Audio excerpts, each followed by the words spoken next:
Il y a des choses que nous cherchons à comprendre et d'autres qui, simplement, nous résistent.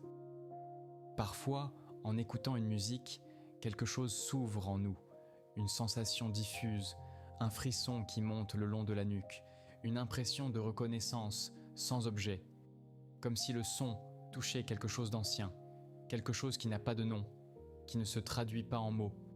Cette musique ne raconte pas d'histoire, elle ne décrit aucun paysage précis, elle ne transmet aucun message. Et pourtant, elle nous touche profondément, inexplicablement. Il existe des musiques qui semblent parler de quelque chose, des symphonies qui évoquent des orages ou des victoires, des chansons qui racontent des amours perdus, des mélodies qui imitent le chant des oiseaux ou le murmure des ruisseaux. Mais il en existe d'autres, plus mystérieuses, qui ne pointent vers rien d'autre qu'elles-mêmes, des musiques qui sont comme des couleurs pures, comme des textures, comme des sensations tactiles transposées en sons. Elles ne racontent rien, ne représentent rien, ne signifient rien au-delà de leur propre présence sonore. Et pourtant, elles nous font ressentir. Cette nuit, dans le silence qui s'installe autour de vous, alors que votre respiration se fait plus lente, plus profonde, nous allons explorer ce mystère. Comment une suite de sons, sans paroles, sans images, sans narration, peut ouvrir des espaces intérieurs, faire vibrer quelque chose en nous, créer des émotions qui n'ont pas de cause visible. Ce n'est pas une énigme à résoudre, plutôt un territoire à parcourir lentement, en laissant les idées se déployer comme des vagues. Car comprendre pourquoi certaines musiques nous touchent sans rien raconter, c'est peut-être comprendre quelque chose de plus vaste, sur la manière dont nos sens créent du sens, sur la façon dont nous habitons le monde, sur ce qui, en nous, y répond à la beauté sans demander de justification. La couleur du son. Imaginez un instant un bleu profond, pas le bleu de quelque chose, pas le bleu du ciel ou de la mer, juste bleu, une nuance particulière qui existe pour elle-même, qui n'a besoin de rien représenter pour exister. Ce bleu vous touche peut-être, il évoque quelque chose en vous, une sensation de calme ou de mélancolie ou de vastitude, mais vous ne pourriez pas vraiment expliquer pourquoi. Le son possède cette même qualité, un violoncelle qui résonne dans le grave, un piano qui effleure une note aiguë, une flûte qui tient une longue aux respirations. Ces sons ont une couleur. On parle d'ailleurs de la couleur d'un instrument, du timbre. Cette qualité particulière qui fait qu'un l'a joué au piano ne ressemble pas au même l'a joué à la clarinette. Même hauteur, même fréquence, mais une texture différente, une présence différente dans l'espace. Les acousticiens savent que cette couleur vient de la façon dont les harmoniques se superposent. Quand un instrument produit une note, il ne produit pas seulement la fréquence fondamentale, il crée aussi toute une série de fréquences plus aiguës, les harmoniques, qui résonnent en même temps. Chaque instrument a sa propre façon de faire vibrer ces harmoniques. Certains les renforcent, d'autres les atténuent. Oh, un violon fait chanter certaines fréquences que le hautbois étouffe. Une guitare fait vibrer des harmoniques que le corps ignore. Et c'est cette combinaison unique, cette signature acoustique qui donne à chaque son sa couleur propre. Mais pourquoi cette couleur nous touche-t-elle ? Pourquoi le timbre chaud d'un violoncelle nous apaise, tandis que la brillance d'une trompette nous réveille ? Il semble que notre cerveau associe certaines textures sonores à des états intérieurs. Des chercheurs en neurosciences ont montré que les sons graves, ceux qui font vibrer l'air lentement, activent des zones du cerveau liées au calme, à la sécurité. Peut-être parce que ces fréquences basses ressemblent aux sons que nous entendions avant de naître, le battement du cœur maternel, le murmure du sang dans les veines, les vibrations du corps qui nous portait. Des sons enveloppants, protecteurs, anciens. À l'inverse, Ah, les sons aigus, ceux qui font vibrer l'air rapidement, peuvent créer une tension, une alerte, peut-être parce qu'ils ressemblent aux cris, aux alarmes, aux signaux de danger que nos ancêtres devaient reconnaître instantanément. Mais ces associations ne sont jamais absolues. Un son aigu peut aussi être lumineux, joyeux, céleste. Tout dépend du contexte, de la façon dont ce son apparaît, de ce qui l'entoure. Une musique qui ne raconte rien joue avec ses couleurs. Elle assemble des timbres, comme un peintre assemble des pigments, pas pour représenter un coucher de soleil ou un visage, mais pour créer des relations entre les couleurs elles-mêmes.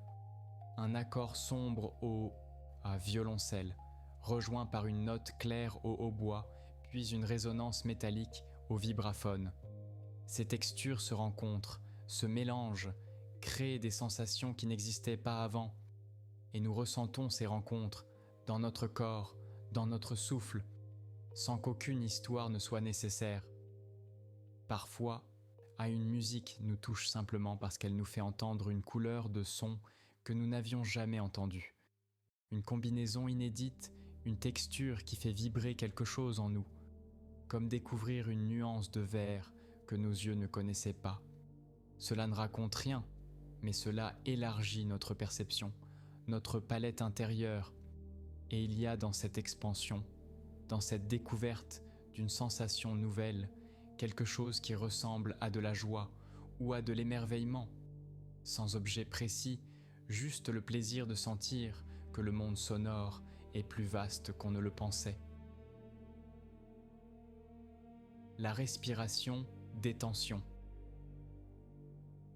Il y a dans toute musique un mouvement. Pas nécessairement un mouvement physique, pas un rythme qui fait danser, mais un mouvement intérieur, une oscillation entre tension et détente, entre attente et résolution. C'est peut-être le cœur de ce qui nous touche. Écoutez un accord qui cherche, qui suspend le temps, qui laisse une question ouverte dans l'air, puis un autre accord qui répond, qui apaise, qui referme doucement ce qui était ouvert.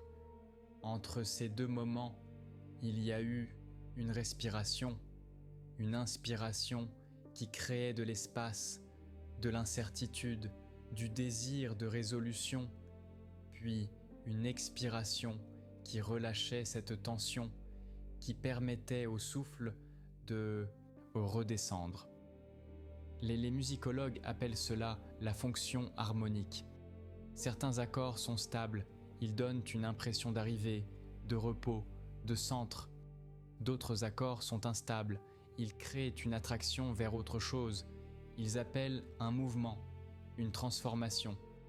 Dans la musique tonale occidentale, celle qui a dominé pendant des siècles, ce jeu entre stabilité et instabilité était codifié. L'accord de tonique, la note de repos, le foyer vers lequel tout revient, et les accords de dominante qui créent une tension, qui poussent vers la résolution. Mais même dans les musiques qui abandonnent ces codes, qui ne suivent plus ces règles anciennes, cette alternance demeure, parce qu'elle n'est pas seulement théorique, elle est corporelle. Notre respiration fonctionne ainsi, inspiration, tension, expiration, relâchement. Notre cœur bat selon ce rythme, systole, contraction, diastole, détente. Notre marche suit ce cycle, effort, poussée, relâche, glissement. Nous sommes des êtres de tension et de détente, d'ouverture et de fermeture, de questions et de réponses. Une musique qui ne raconte rien, qui ne décrit aucune scène, peut néanmoins nous toucher profondément, simplement en jouant avec notre respiration intérieure. Elle crée une tension, pas dramatique, pas narrative, juste harmonique. Un accord qui semble vouloir aller ailleurs, une mélodie qui reste suspendue, une note qui refuse de se résoudre. Et nous sentons cette tension dans notre corps, notre souffle se retient légèrement, notre attention s'aiguise, nous attendons, puis vient la résolution. Ou peut-être qu'elle ne vient pas, ou qu'elle vient différemment que prévu.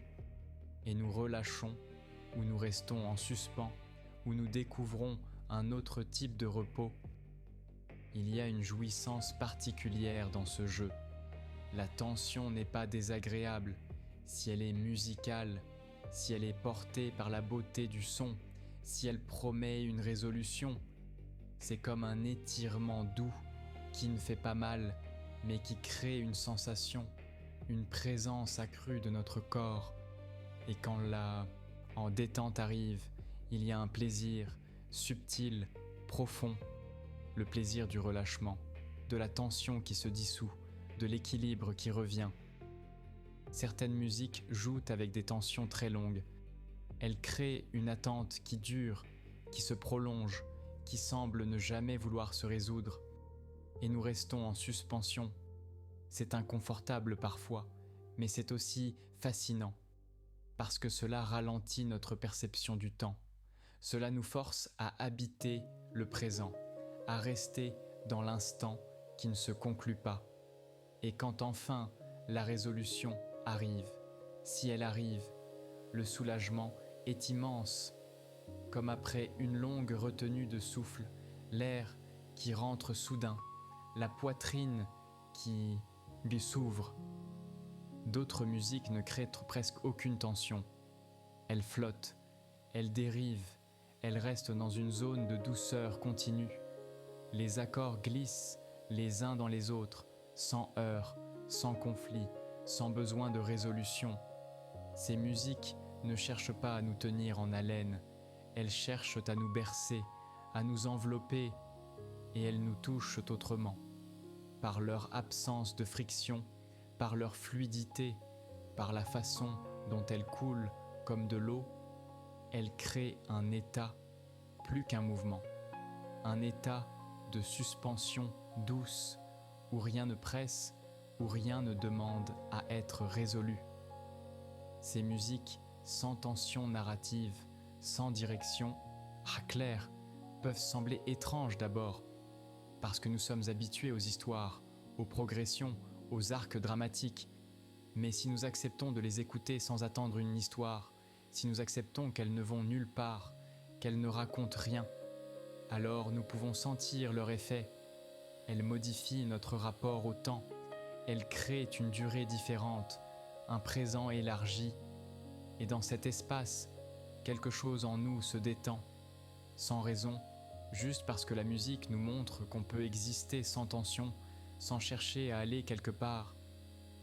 Peut-être que c'est cela qui nous touche, non pas une histoire, non pas un message, mais une proposition, ou d'être autrement, une invitation à respirer différemment, à sentir le temps différemment, à habiter notre corps d'une autre manière. Et cette proposition, nous la recevons sans mots, directement, dans notre chair. L'espace entre les sons. Il y a ce qui sonne, et il y a ce qui ne sonne pas. Le silence. Mais le silence en musique n'est jamais vraiment vide. Entre deux notes, il y a une durée, parfois infime, une fraction de seconde à peine, parfois longue, un suspens qui étire le temps. Et dans cet espace, quelque chose se passe. La première note résonne encore, elle continue de vibrer en nous. Dans notre mémoire immédiate, nous attendons la suivante, sans savoir encore ce qu'elle sera. Et dans cette attente, dans cet entre-deux, il y a une forme de vie. Les acousticiens savent que le son ne s'arrête jamais brutalement.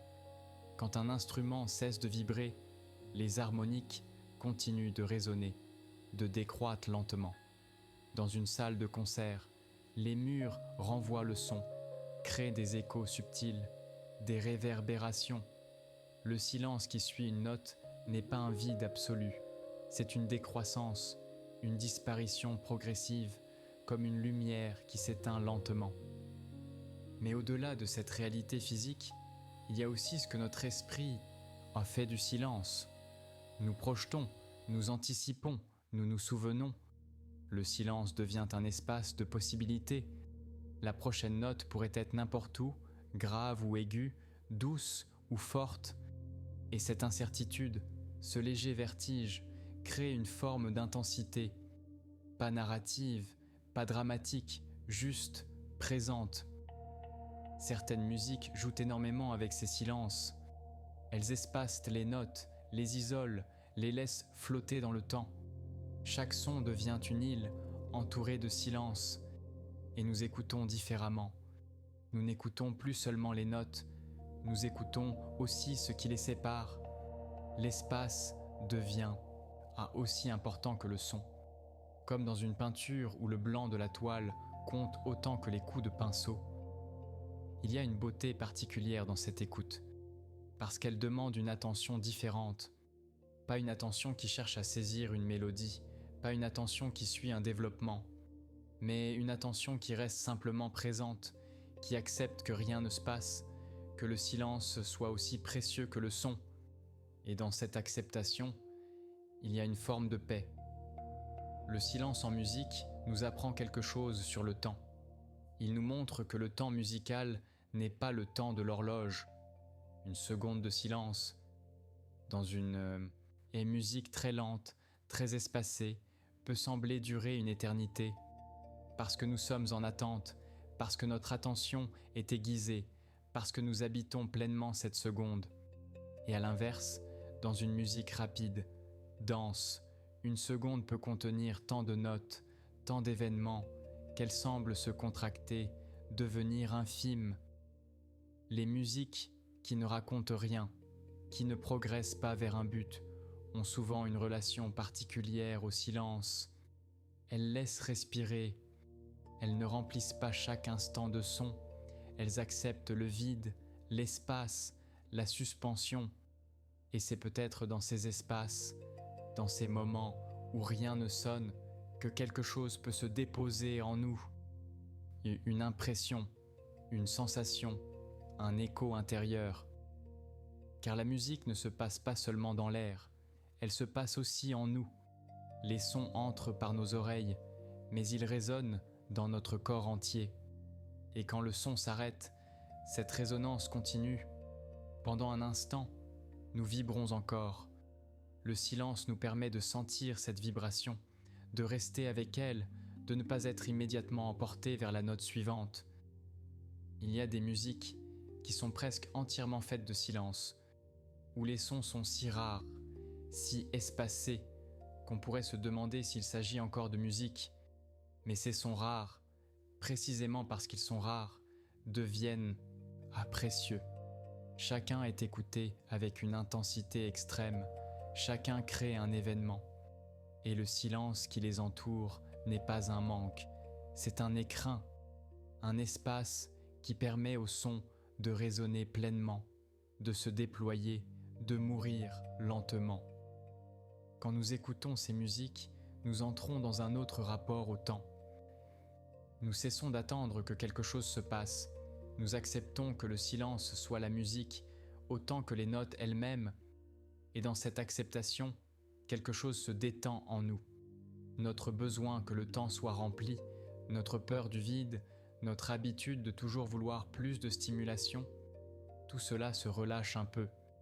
Et nous découvrons qu'il y a une plénitude dans le silence, que l'absence de son peut être aussi riche, aussi touchante que la présence du son. C'est peut-être pour cela que certaines musiques nous touchent sans raconter d'histoire, parce qu'elles ne cherchent pas à remplir notre attention, elles créent des espaces, et dans ces espaces, nous pouvons simplement être avec notre propre silence intérieur, avec nos propres résonances. La musique ne nous impose rien, elle nous offre un cadre, une invitation, et nous répondons, chacun à notre manière, avec ce que nous portons. Les harmonies ambiguës. Il existe des accords qui ne savent pas où ils habitent, des combinaisons de notes qui semblent appartenir à plusieurs tonalités en même temps ou à aucune. Ces harmonies ambiguës créent une sensation particulière, une impression de flottement, d'indécision, de mouvement sans direction. Dans la musique tonale, traditionnelle, chaque accord avait sa place, sa fonction, son rôle dans la progression harmonique, Certains accords étaient des portes qui ouvraient vers d'autres régions tonales, d'autres étaient des points d'ancrage qui ramenaient vers le centre. Tout était organisé, hiérarchisé, chaque note savait à quel maître elle servait. Mais au tournant du XXe siècle, des compositeurs ont commencé à explorer d'autres possibilités. Ils ont créé des musiques où les accords flottent, où les harmonies glissent les unes dans les autres, sans résoudre, sans s'ancrer. Ces musiques ne progressent pas d'un point A vers un point B. Elles dérivent, elles explorent, elles créent des couleurs harmoniques qui n'existaient pas et avant. L'ambiguïté harmonique crée une forme de suspension. Quand un accord ne dit pas clairement où il veut aller, notre oreille reste en alerte, en attente. Mais cette attente n'est pas nécessairement tendue, elle peut être paisible, comme regarder des nuages qui changent de forme, sans savoir ce qu'ils vont devenir, sans avoir besoin de le savoir. Juste observer la transformation, le passage, le devenir. Ces harmonies ambiguës peuvent évoquer des états intérieurs complexes, pas des émotions simples comme la joie ou la tristesse, mais des nuances plus subtiles, la mélancolie teintée d'espoir, la sérénité traversée d'inquiétude, la douceur avec un fond de nostalgie. Ces états que nous connaissons tous, mais que nous avons du mal à nommer, parce qu'ils sont faits de plusieurs filles entremêlées. La musique, avec ses accords ambigus, peut les exprimer sans les réduire. Elle crée un espace sonore qui ressemble à ces états, multiples, incertains, en mouvement. Il y a aussi une dimension spatiale dans ces harmonies. Certains accords semblent créer de la profondeur, comme s'ils ouvraient un espace tridimensionnel.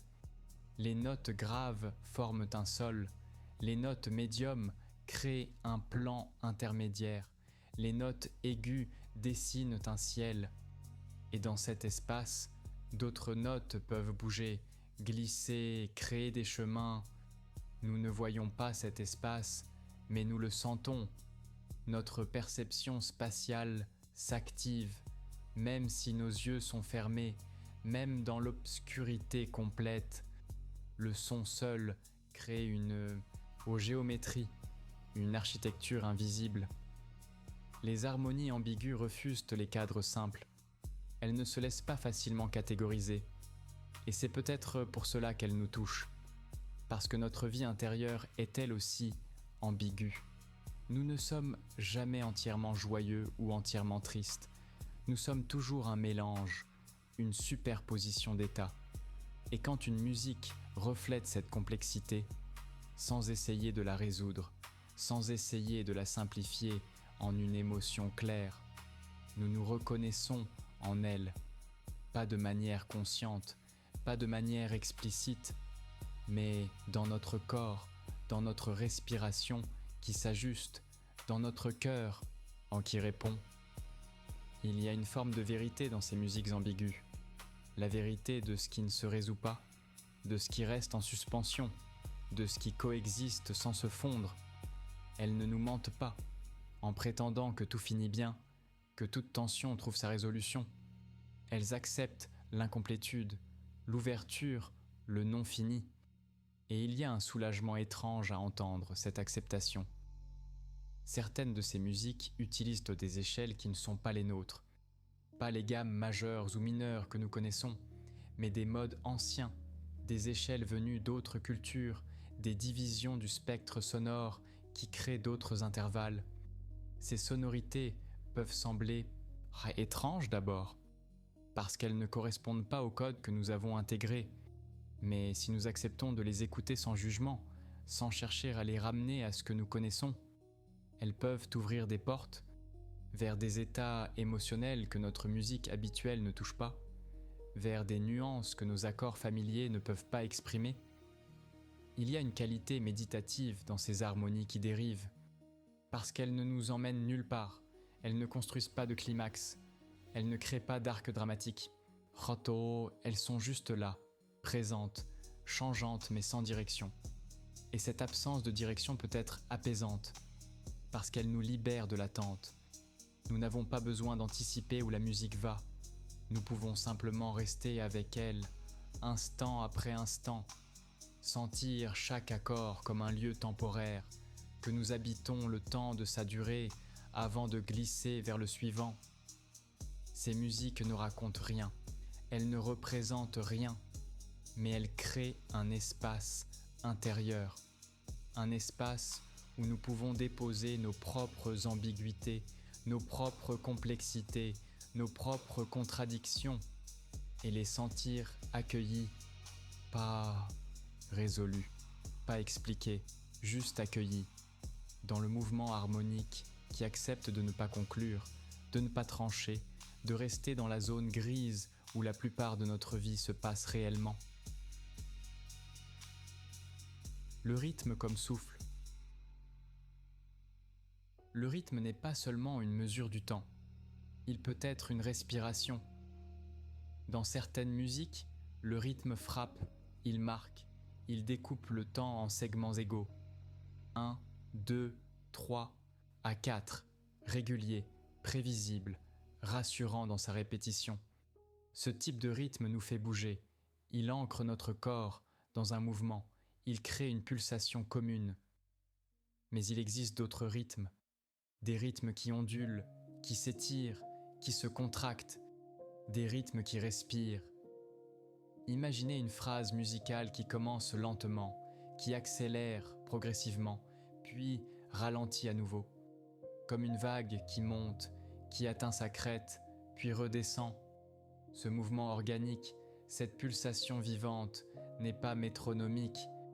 Elle suit une logique interne, une nécessité musicale, plutôt qu'une grille temporelle fixe. Notre corps répond à ces rythmes de façon différente.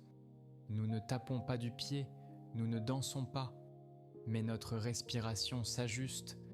Quand la musique accélère légèrement, notre souffle peut devenir un peu plus court, un peu plus vif. Quand elle ralentit, nous expirons plus longuement, nous nous relâchons. Cette synchronisation n'est pas consciente, elle se fait naturellement, parce que nous sommes des êtres rythmiques. Notre cœur bat, notre sang pulse, notre respiration va et vient. Et quand une musique propose un rythme qui ressemble à ces rythmes organiques, nous entrons en résonance. Les chercheurs en neurosciences ont montré que notre cerveau se synchronise avec les rythmes qu'il perçoit. Les neurones se mettent à osciller, à créer des patterns d'activation qui suivent la pulsation musicale. C'est ce qu'on appelle l'entraînement neural. Et cet entraînement se produit même avec des rythmes très subtils, même avec des musiques où le tempo n'est pas évident. Notre cerveau cherche le pattern, il le trouve, il s'y accorde. Mais certaines musiques jouent avec cette tendance.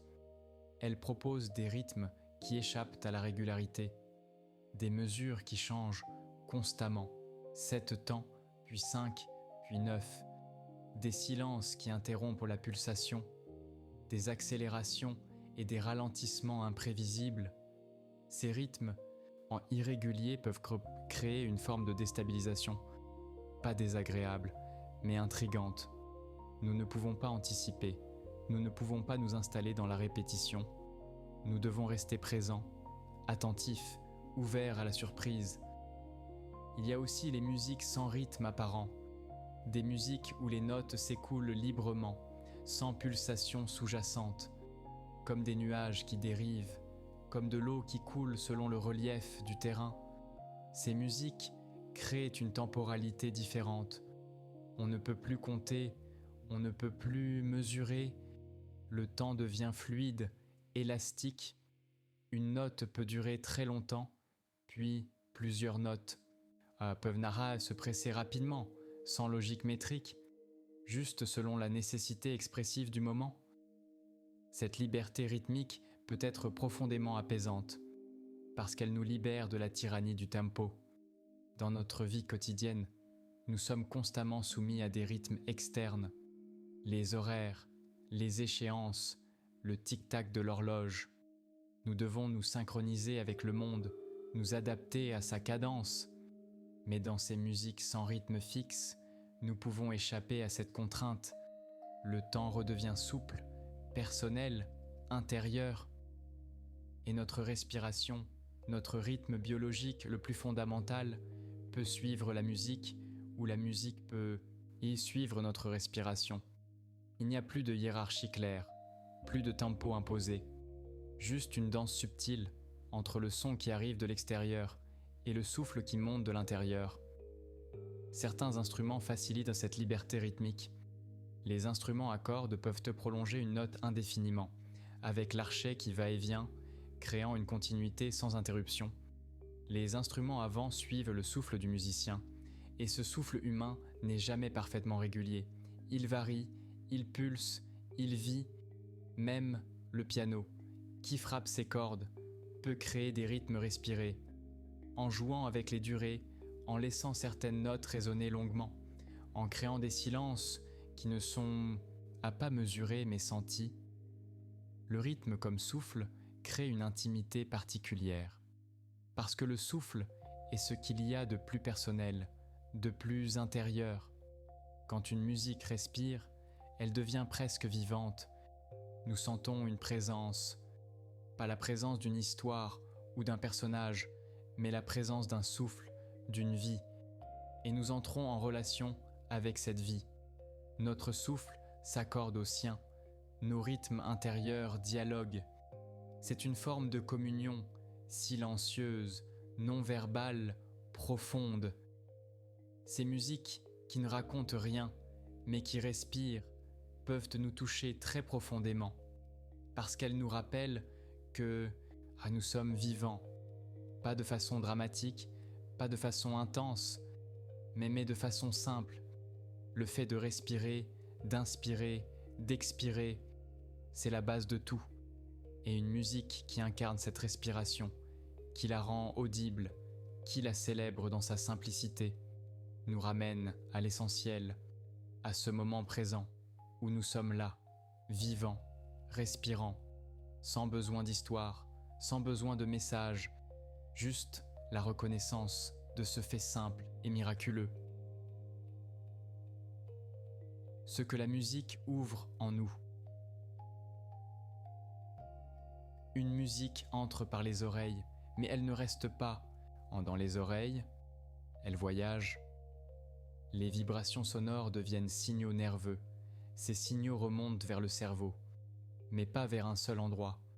La musique active de multiples régions.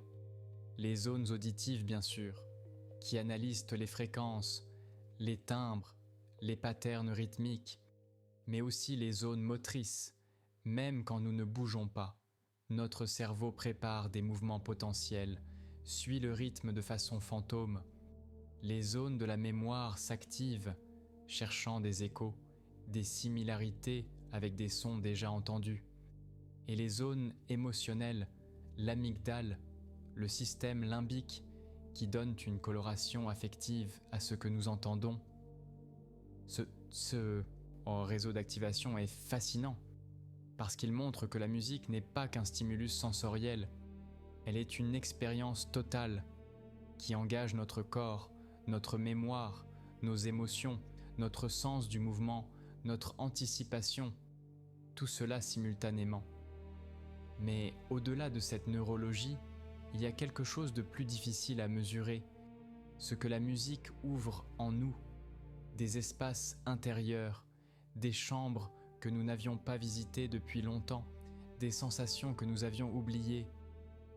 Une musique peut soudain nous ramener à un moment précis du passé, pas parce qu'elle raconte ce moment, pas parce qu'elle le décrit, mais parce qu'elle porte en elle quelque chose, une couleur, une texture, une atmosphère qui résonne avec un souvenir enfoui.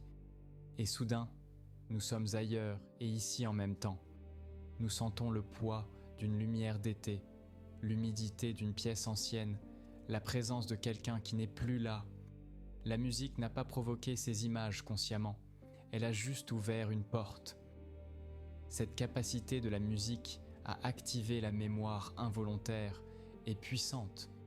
Les neurologues savent que la musique et la mémoire sont profondément liées. Même les personnes atteintes de démence sévère, qui ont perdu presque tous leurs souvenirs explicites, peuvent parfois chanter des chansons à leur jeunesse, la musique semble inscrite dans une couche plus profonde, plus résistante à l'oubli, peut-être parce qu'elle engage tant de systèmes différents, qu'elle crée des traces multiples, redondantes. Mais la musique n'ouvre pas seulement des souvenirs précis, elle peut aussi ouvrir des états que nous avons connus mais que nous ne pouvons pas nommer. Cette sensation d'être à la fois plein et vide, cette impression de flotter légèrement au-dessus du sol, cette qualité particulière de l'attention où tout semble ralenti et précis, ces états existent en nous, mais nous ne savons pas les convoquer volontairement. La musique peut les faire revenir. Sans raconter d'histoire, sans nous dire ce que nous devrions ressentir, juste en créant les conditions sonores qui correspondent à ces états intérieurs. Il y a aussi ce que la musique ouvre de nouveau en nous, des sensations que nous n'avions jamais eues, parce que la musique peut créer des combinaisons inédites, des textures sonores qui n'existent pas dans la nature, et notre cerveau, confronté à ces nouveautés, doit inventer de nouvelles façons de les percevoir. Cela crée une forme d'expansion. Notre palette émotionnelle s'élargit, notre capacité à distinguer des nuances s'affine. Nous devenons capables de sentir des choses que nous ne pouvions pas ressentir avant. Cette expansion est subtile. Elle ne se fait pas d'un coup, elle se construit lentement, à force d'écoute.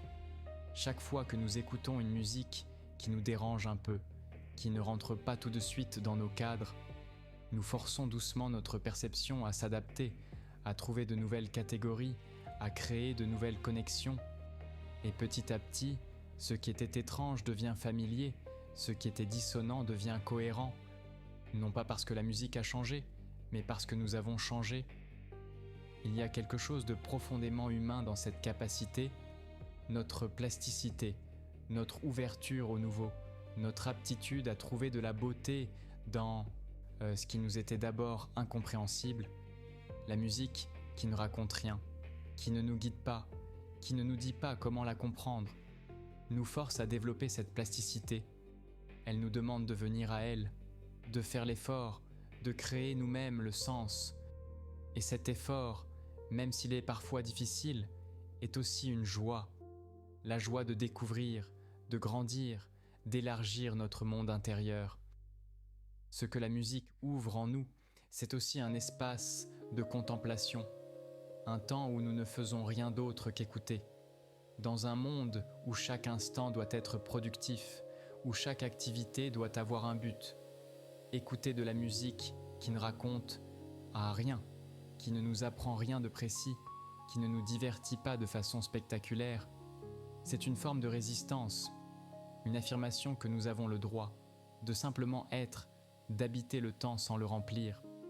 Et dans cet espace contemplatif, quelque chose se dépose, une paix peut-être, ou simplement une présence, une conscience plus claire de notre propre existence. La musique nous rappelle que nous sommes poreux, que le monde extérieur entre en nous, que nous ne sommes pas des îles fermées. Les vibrations de l'air deviennent nos vibrations.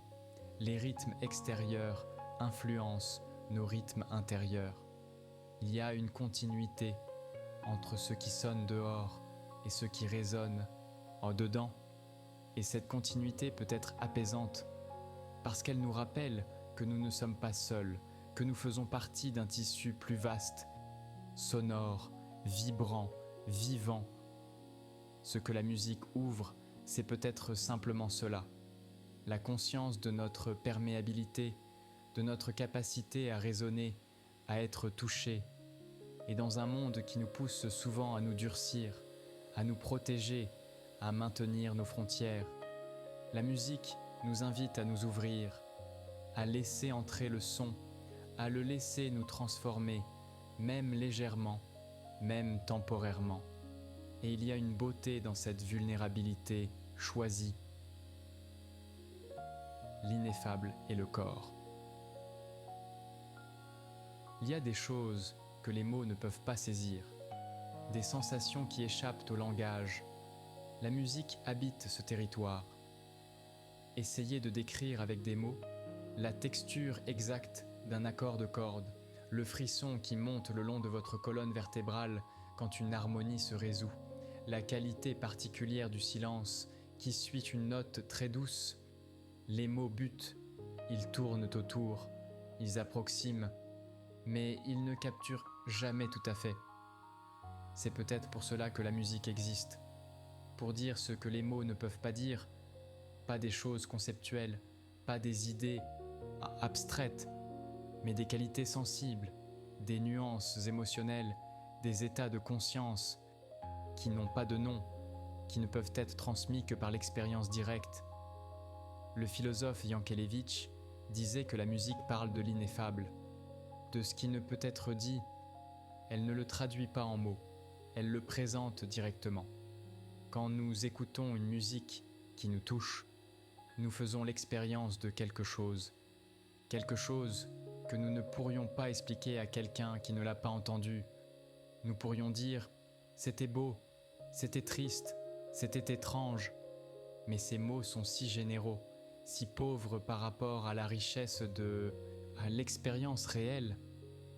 L'ineffable n'est pas mystique, ce n'est pas quelque chose de surnaturel, c'est simplement la limite du langage verbal.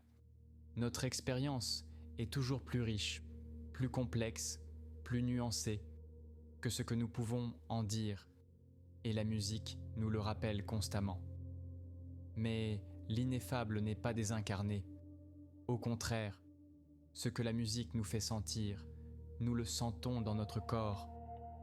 Ce frisson le long de la nuque, cette chair de poule qui apparaît soudainement, ce nœud qui se forme dans la gorge, ces sensations corporelles sont réelles, mesurables même.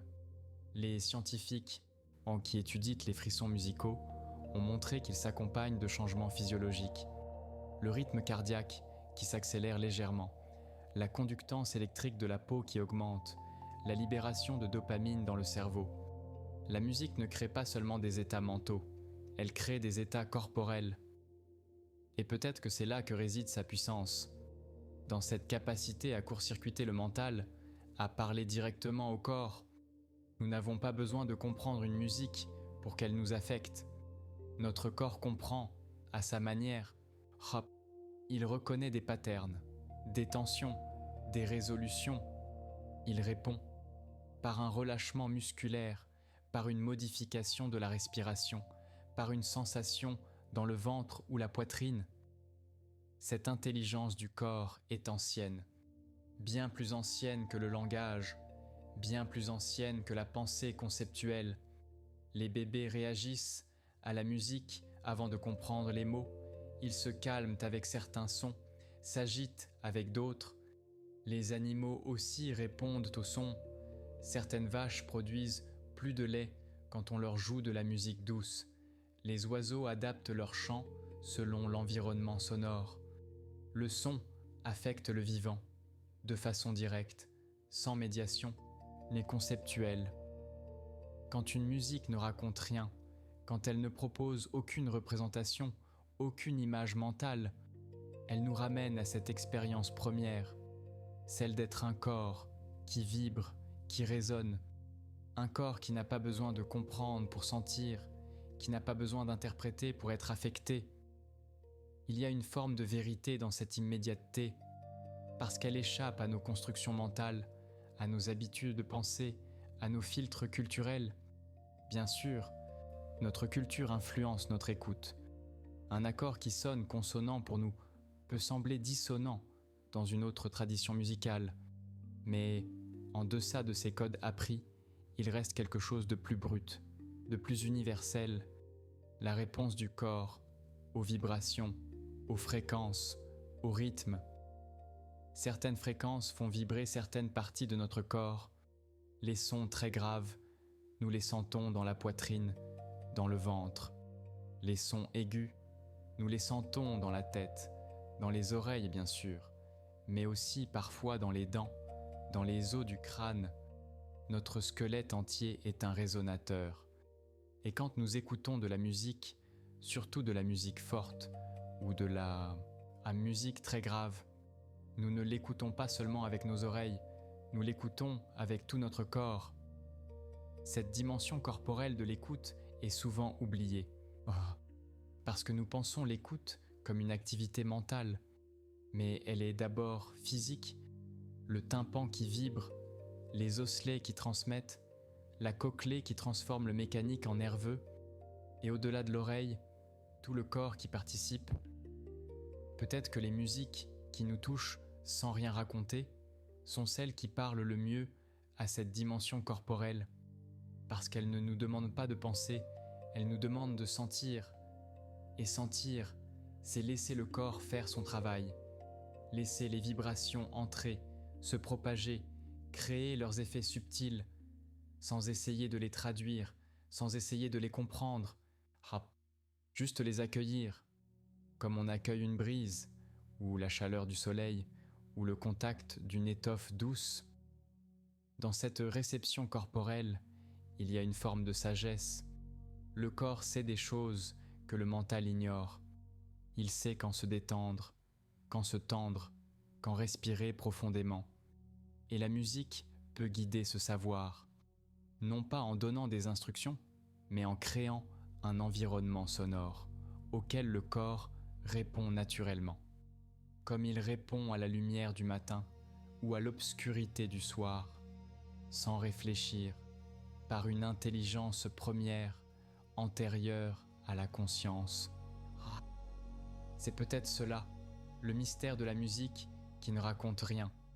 Elle nous ramène à ce que nous sommes avant les mots, des corps sensibles, capables de vibrer, de résonner, de s'accorder. Et dans cette simplicité, dans cette évidence corporelle, se trouve quelque chose d'essentiel, que nous avions peut-être oublié. Les lumières sans objet. Imaginez un tableau. Non pas un tableau qui représente un paysage ou un visage, mais un tableau fait seulement de couleurs, de formes, de lumière, des taches de bleu qui se fondent dans du vert, des traits orange qui traversent le gris, des surfaces dorées qui semblent vibrer. Ce tableau ne raconte rien, il ne symbolise rien, il est juste présence, juste couleur, juste lumière. Certaines musiques fonctionnent ainsi, elles sont comme des tableaux abstraits, sonores. Elles créent des paysages de son, non pas des paysages reconnaissables, pas la mer ou la forêt ou la montagne, mais des espaces purement sonores, qui n'existent nulle part ailleurs que dans la musique elle-même. Ces musiques jouent avec ce qu'on pourrait appeler la lumière du son. Certains accords semblent lumineux, ils ont une clarté, une transparence. D'autres semblent obscurs, denses, opaques, et entre ces deux pôles, 1000 nuances. Des accords qui scintillent, des harmonies qui luisent doucement, des textures qui semblent absorber la lumière plutôt que la refléter. Cette métaphore visuelle n'est pas arbitraire. Notre cerveau fait une connexion entre les sens, ce qu'on appelle la synesthésie. Certaines personnes voient littéralement des couleurs quand elles entendent des sons. Mais même sans synesthésie au sens clinique, nous faisons tous des associations. Les sons aigus nous semblent clairs, les sons graves nous semblent sombres. Les timbres cristallins évoquent la transparence, les timbres veloutés évoquent la densité.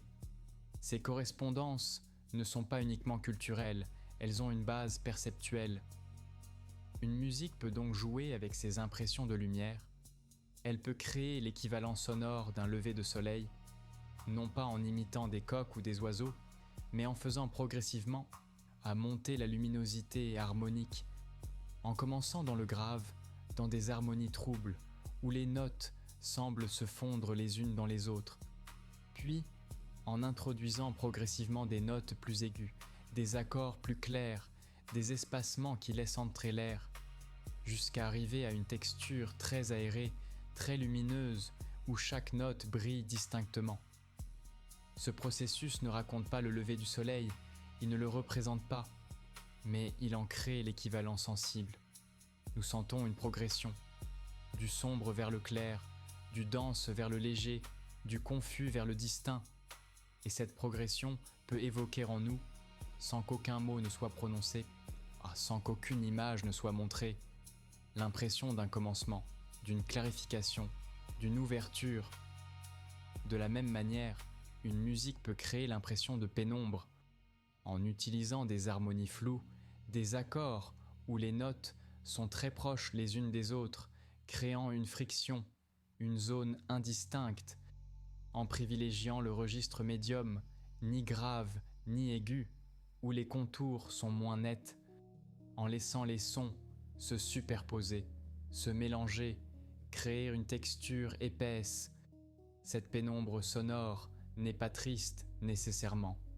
Elle peut être enveloppante, protectrice, intime, comme une pièce aux volets mi-clos, où la lumière filtre doucement, où tout est adouci. Il existe aussi des musiques qui jouent avec les contrastes de lumière, comme un tableau de Rembrandt, où des zones très sombres côtoient en des zones très lumineuses. Ces musiques alternent des passages denses et graves et des éclats aigus et brillants. L'effet peut être saisissant, parce que le contraste crée une dramaturgie, sans pour autant raconter une histoire. C'est une dramaturgie pure, faite seulement de tension entre obscurité et clarté, entre opacité et transparence. Certaines musiques cherchent au contraire l'uniformité lumineuse. Elles maintiennent une clarté constante, comme une journée sans nuages, où la lumière est stable, égale. Ces musiques peuvent sembler statiques. Rien ne se passe vraiment. Pas de progression dramatique, pas de contraste fort. Mais dans cette stabilité, il y a une qualité méditative. La lumière constante permet de voir les détails, les micro-variations, les subtilités, comme quand on regarde longuement un mur blanc et qu'on commence à distinguer les nuances de blanc, les ombres légères, les textures. Il y a une beauté particulière dans ces musiques, sans objet, parce qu'elles ne nous montrent rien d'autre qu'elles-mêmes. Elles sont autosuffisantes. Elles ne pointent vers rien d'extérieur. Elles ne représentent rien. Elles ne symbolisent rien. Elles sont juste, là, présentes, sonores. Et cette autonomie, cette façon d'exister pour soi, peut être libératrice, parce qu'elle nous libère de l'obligation de chercher un sens. Nous n'avons pas besoin de nous demander « Que veut dire cette musique ? Qu'est-ce qu'elle représente ? Quel est son message ?» Nous pouvons simplement écouter, sentir les couleurs sonores, suivre les variations de lumière, habiter l'espace qui se crée, sans chercher plus loin. Et dans cette écoute sans but, il y a une forme de repos, un repos de l'esprit interprétant, de l'esprit qui cherche toujours à comprendre, à relier, à donner du sens. Pour une fois, nous pouvons juste recevoir la lumière sonore, la laisser jouer à sa surface, la laisser créer ses propres jeux, sans avoir besoin d'y projeter quoi que ce soit. Ces musiques lumière nous rappellent que la beauté peut exister sans justification, qu'elle n'a pas besoin de raconter une histoire pour avoir de la valeur, qu'elle n'a pas besoin de transmettre un message pour nous toucher. Elle peut simplement être comme une couleur, comme une texture, comme un jeu de lumière sur un mur, des choses qui existent pour elles-mêmes et dont l'existence suffit. Demeurer dans l'impression. Il y a ce moment, juste après que la musique s'est tue, le silence qui suit la dernière note. Ce silence n'est pas vide. Quelque chose persiste, pas la musique elle-même. Elle a cessé de sonner, mais son empreinte, une impression. Cette impression est difficile à nommer. Elle n'est pas visuelle, elle n'est pas conceptuelle. Elle est sonore encore, mais d'une autre manière, comme si le son continuait à y résonner, non plus dans l'air, mais en nous. Les acousticiens parlent de réverbération, de la façon dont le son continue de rebondir, après que la source a cessé d'émettre, mais ce dont il s'agit ici est différent. Ce n'est pas une réverbération physique, c'est une réverbération intérieure. La musique a créé quelque chose en nous, un état, une disposition, une coloration de la conscience. Et cet état ne disparaît pas instantanément. Il y a une inertie dans nos états intérieurs. Quand nous sommes tristes, cette tristesse ne se dissipe pas d'un coup, elle s'atténue progressivement. De même, quand une musique a créé un certain climat émotionnel, ce climat persiste. Après le « à dernier son », nous restons dans l'impression. Et dans cette persistance, il y a quelque chose de précieux, parce que c'est là, dans ce moment d'après, que nous pouvons vraiment sentir ce que la musique a fait. Pendant qu'elle jouait, nous étions pris dans son flux, emportés par son mouvement. Mais maintenant qu'elle s'est tue, nous pouvons nous retourner et voir ce qui reste, comme quand la mer se retire et laisse voir ce qu'elle a déposé sur le sable. Souvent, ce qui reste est sans forme précise. Ce n'est pas une image, ce n'est pas une idée, c'est une tonalité, une qualité particulière de l'attention, une légère modification de notre en rapport au temps, une sensation diffuse mais réelle. Quelque chose s'est déplacé en nous, subtilement.